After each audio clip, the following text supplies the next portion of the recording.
Hello, my name is Stephen Eric Johnson, and this is the lesson that I have for the subject of oral history for Dr. McCracken's English 6916 class.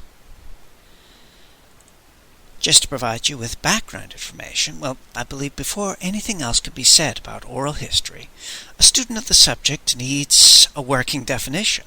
So, based on my studies, here's a potential working definition that I think works all right.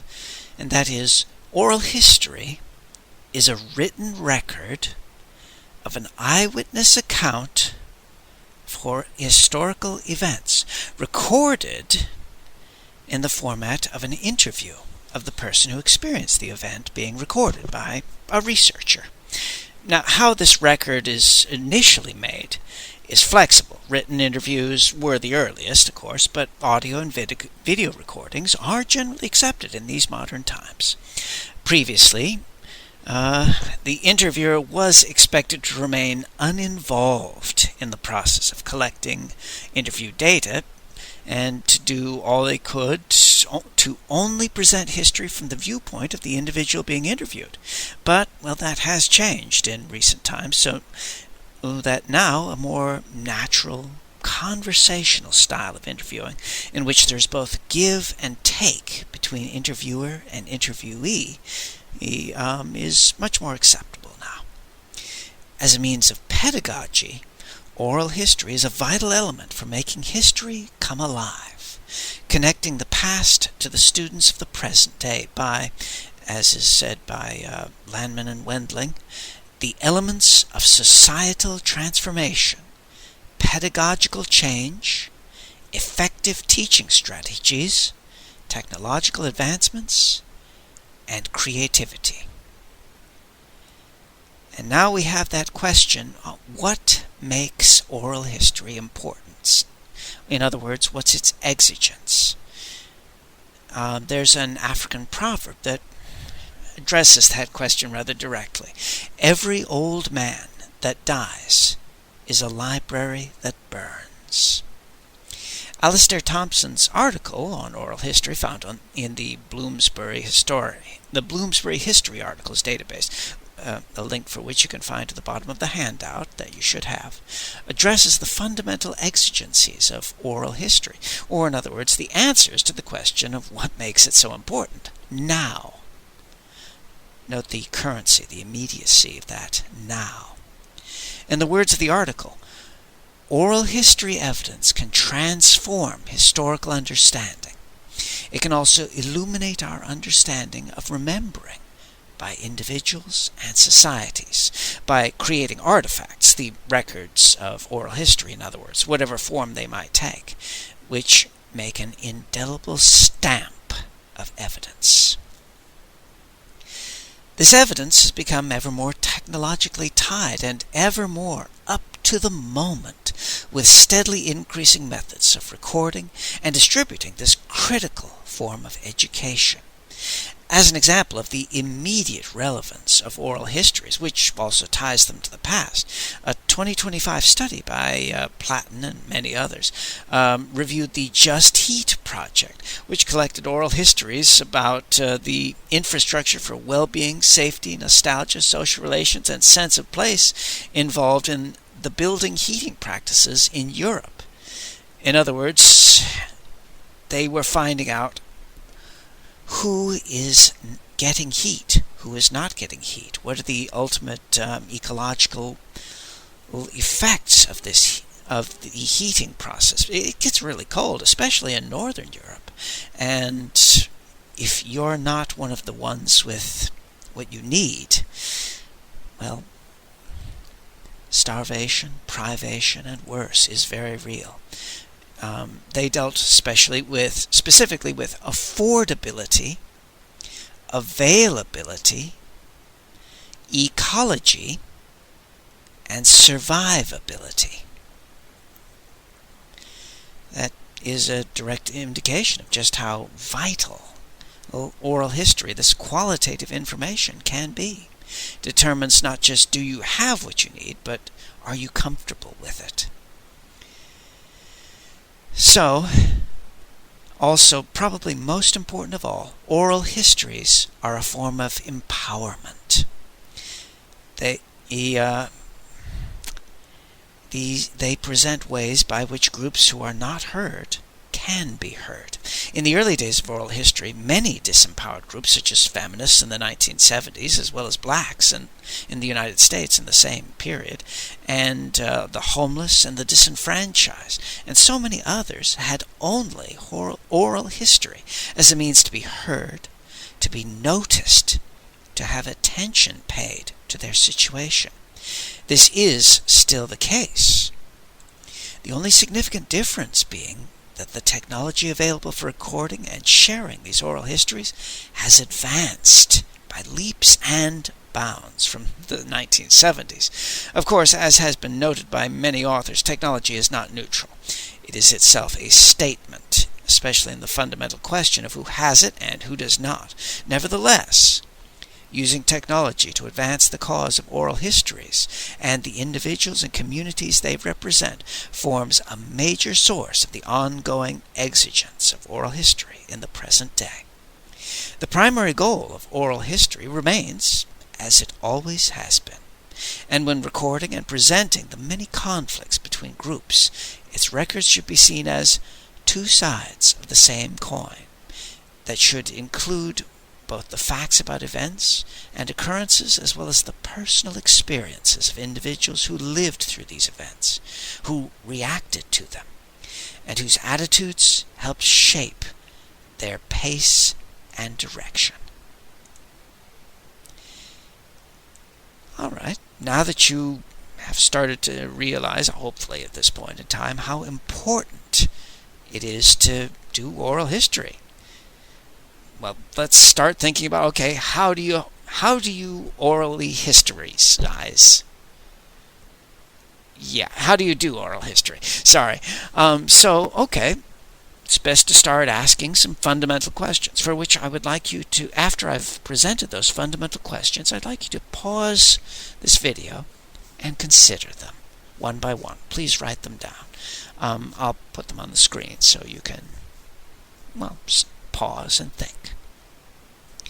First off, you want to start thinking about, okay, let's start with the most basic ones. These are from a book on oral history by Levy. And you can find Levy's book, again, down in the works side, in the references page, down at the bottom of the handout. And that's okay. Here's some of the questions you have to ask. Let's start off with the most basic sort. First off, you want to think about, what's your purpose? Start off with a topic. Think about that. What kind of general topic interests you? And then start thinking, okay, once you've started brainstorming topics, well, begin with that. And brainstorm, okay, what people do you know? Let's start with practicalities. Write these down. First off, what sort of topics interest you? Especially in academics, social justice, groups that you know or might belong to that are marginalized, and then start thinking, okay, and think these through. First off, consider your location, your budget, your available resources. And then start thinking, oh my, what aspects of your identity or your personality might impact your study? What ethical concerns might arise? Be honest with yourself. You can write this down. Maybe you're not the right person to consider the group that you're thinking of. Why or why not? Be honest. Keep this on a separate sheet of paper. You don't have to share it with anybody. But after you've thought through these questions, those are practical questions, then you can start thinking about more pertinent questions, like, to your topic, what inequalities do you see within the group you're considering? What groups are underrepresented? And what can you do best to honor what is important to to the people you are working with. And finally, what intersectionalities are present that you can use to add a more nuanced approach to your study. Once you've got that done, well, that's good. Once you can see this on the board, pause the video and think about them. Okay, now that we've had a little time to work through that, to think through things, here is a quick history of oral history. As it turns out, it does indeed have a history, but, really quick. Modern oral history seems to have started... Well, all right. Oral history is really old. Donald A. Ritchie in the Oxford Handbook of Oral History says that oral history is as old as the first recorded history and as new as the latest digital recorder. But, okay, it actually has a much more colorful origin. It starts in 1942. This is the modern version of oral history, when a person... He's described as a bohemian by the name of Joe Gould. He made the claim that he was collecting an oral history of our time, as he would travel around to different saloons, eateries, hotels, and so forth. Actually, what he was doing in his An Oral History of Our Time, he was letting people buy him meals and drinks, room and board, while he let them talk to him and share their stories. Probably fairly cheap, all things considered.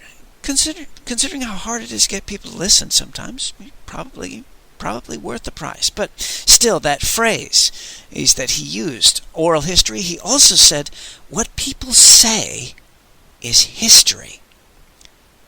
And that use of the phrase, the term oral history, and also that idea of normal people saying history became very important. And that led in 1948 to the establishment at Columbia University of the Oral History Research Office. This was the start of the modern approach to oral history. Oh, and by the way, oral history is separate from oral traditions. Oral traditions are stories passed down the generations. Oral history relies on the reports of eyewitnesses to events. Now, to continue our summary, oral history was hard to collect. You had to write it all down, and you had to write fast, and interviewing process, that's hard. So, yeah, people didn't do it so well right up until the advent of the portable cassette recorder in the 1960s. And right there, in 1967, this became such a fundamental technological advancement that the Oral History Association, the OHA, was formed and conducted its first investigative research into how oral history was used in education in 1974. And during the same era, Elliot Wigginton began the Foxfire Project. Now that one was meant to go out into the Appalachians and collect folklore and oral histories from community elders, but it also established many of the standards for collecting oral histories, which were eventually codified in the 1980s. And the following pedagogical goals were developed: application of social science skills, exploration of personal pasts, contribution to community history projects, primary source documentation, and appreciation of others. Now this, well, needless to say, just one advance in technology, the portable audio recorder, that changed everything. Well, the 1990s got even more exciting as all of a sudden personal computers were possible, more affordable and more sophisticated recording equipment, video and as well as audio, and also the advent of, you guessed it, the internet. all of a sudden oral history began to be introduced into the grades of K through 12 as pedagogical methods, at least in the United States. And also, this became an international event, as the International Journal of Oral History was first published. And also, from the 2000s and onward, social media technology has steadily increased the interconnectedness of international and multicultural interest in oral history, especially as a means by which less represented groups can have their stories told. All right.